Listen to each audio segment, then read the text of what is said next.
Сегодня Новый год, как работает молодежный центр региональной партии «Единая Россия» на Чувашской республике. Сегодня мы с коллегами, с однопартийцами запустили 3 акции. Одну из акций сейчас мы присутствуем с депутатами городского собрания, Чебоксарского городского собрания депутатов фракции «Единая Россия». Решили сделать выезд, приют для бездомных собак, которые находятся на территории нашего муниципального образования города Чебоксары. Привезли сюда ошейники по просьбе руководства приюта и корм для собак. Потому что мы понимаем, что количество собак здесь большое, необходимый корм был согласован, такую акцию мы сделали. Также сегодня акцию проводят наши коллеги из Чувашской республики.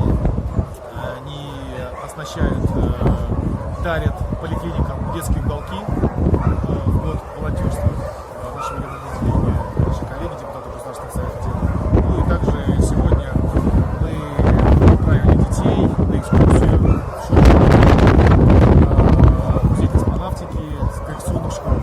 Такие символические акции мы сделали. Просто еще раз подтвердили, что мы рядом, мы готовы всегда прийти на помощь в трудный минут, в эту пандемию.